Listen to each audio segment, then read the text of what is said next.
আসলে তার সাথে ওই যে আইকন থেকে প্রেম হয়ে গেছে, তারপর হচ্ছে বিয়ে হয়ে গেছে এই আর কি।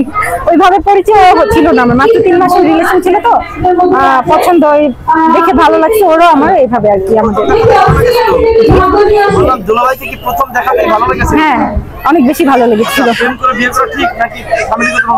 অবশ্যই এখন যেহেতু মা হয়েছি বুঝতে পারি ব্যাপারটা, যে অবশ্যই ফ্যামিলি কখনো খারাপ চায় না, তো ফ্যামিলি তো ভালোই চায়। তো এখন মনে হয় মা হওয়ার পরে যে আমি অনেক জঘন্য একটা কাজ করেছিলাম তখন।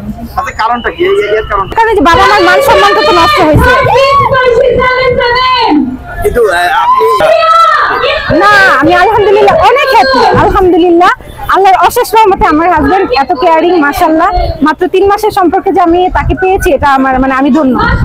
তবে যে একটা ব্যাপার বললেন যে যেহেতু আমি কি বলবো, মানে আমার ফ্যামিলিটা হচ্ছে অনেক কষ্ট পেয়েছিল তখন, এটার জন্য আমি বলেছি। বাট এখন দেখা গেছে যে আমার থেকে আমার হাজবেন্ডের ফ্যামিলি বা আমাকে যতটা আমার বাবা মা ভালোবাসে, তার থেকে বেশি আমার হাজবেন্ডকে ভালোবাসে।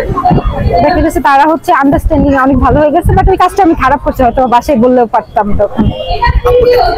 আসলে এটা হচ্ছে অনেক কিছু আছে, অনেক সময় স্যাক্রিফাইস করতে হয়। আমরা অনেক সময় স্যাক্রিফাইস করে থার্ড পার্টির কারণে কিন্তু সংসার টেকানো সম্ভব হয় না। তো দেখা যায় যে কি বলবো, এইসব কারণেই মানে থার্ড পার্টি, দেখুন মেয়েদের ক্ষেত্রে ছেলেদের ক্ষেত্রে থার্ড পার্টি যখন বিশ্বাসের জায়গাটা যখন ঠিক না থাকে, তখন সংসার টেকানো সম্ভব হয় না।